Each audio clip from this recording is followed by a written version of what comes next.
جس کے لیے مولانا فیض اللہ ہندی کو نے افغانستان بھیجا اور ان کے وہاں تعلقات قائم ہو گئے. وہاں ایک دیوبند کے قاضی تھے جو قاضی عبدالرزاق کے نام سے عبدالرزاق کے نام سے جانے جاتے تھے. ان کے تعلقات تھے. انہوں نے ان کو امیر حبیب تک پہنچایا. یہ واقعہ 1915 کا یعنی آج سے 110 سال پہلے کا تعلق ہے. ہمارا یہ تعلق آزادی وطن کے سلسلے کے اندر ہے جس کے وہاں جماعت حکومت قائم کی گئی مولانا فتح نے. اس کے بعد مولانا عبداللہ صاحب, اس کے بعد مولانا عبید اللہ سندھی اس کے وزیر خارجہ بنے ہیں.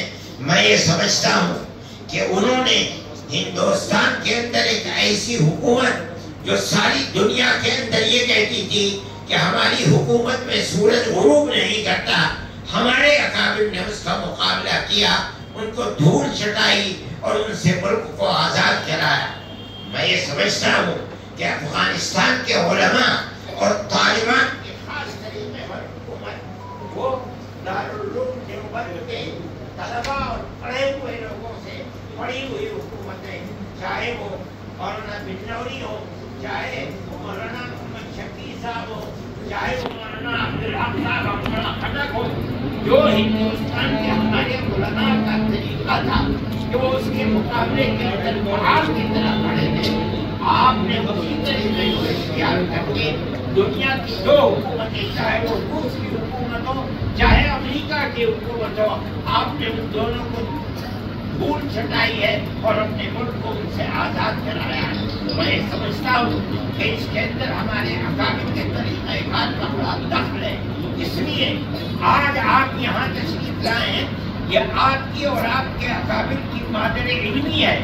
اس کے ساتھ ساتھ انہوں نے ملک کی آزادی کے لیے جو انتہائی مضبوط کارنامے کیے ہیں, آپ کے کارنامے ان کے بعد اور ان سے حاصل کردہ کارنامے ہیں. اس کا مطلب یہ ہے کہ آپ ان کے راستے پر چلے, اور ہمارا ماننا یہ ہے کہ مسلک کے اعتبار سے, مذہب کے اعتبار سے, ملک کی آزادی کے اعتبار سے جو آپ کر رہے ہیں اس کا ثواب یقیناً سب کا آخرت ان کے لیے بھی ہوگا.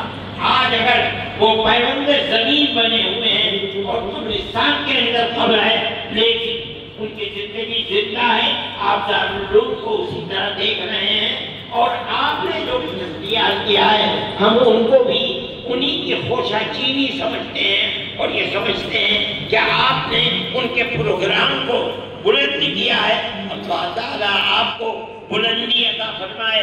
آج آپ کا ملک ساری دنیا کے اندر ایک اسلامی ملک ہے جس کے اندر اسلام, قرآن و حدیث کے حدود و قصاص کو آپ نے قائم کر رکھا ہے.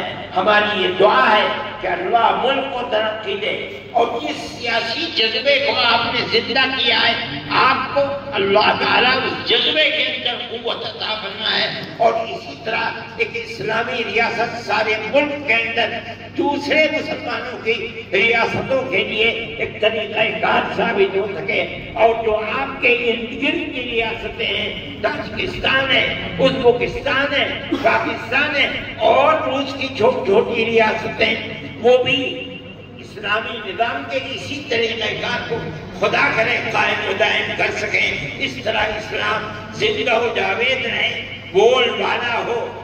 میں انہی کلمات کے ساتھ آپ کی تشریف آوری کا شکریہ ادا کرتا ہوں. میں یہ سمجھتا ہوں کہ وہ تحریک جو آزادی وطن کی چلی تھی وہ دارالعلوم کی اسی سرزمین سے چلی تھی, افغانستان تک پہنچی, آپ نے اسے اختیار کیا. آج اپنی مادر علمی کے اندر گویا کہ آپ مادر وطن کے اندر بیٹھے ہیں. ہمارے دل اس سے خوش ہیں, آپ جس جذبے کو دیکھ رہے ہیں یہ اسی خوشی کا جذبہ ہے. اللہ آپ کو خیر و عافیت کے ساتھ رہ جائیں. دارالعلوم کی طرف سے آپ بھی سلام قبول کریں, اور میں کہتا ہوں کہ آپ امیر المومنین کو بھی ہمارے جذبے کو پیش کریں اور ہمارا سلام پیش کریں. وآخر دعوانا الحمدللہ رب العالمین.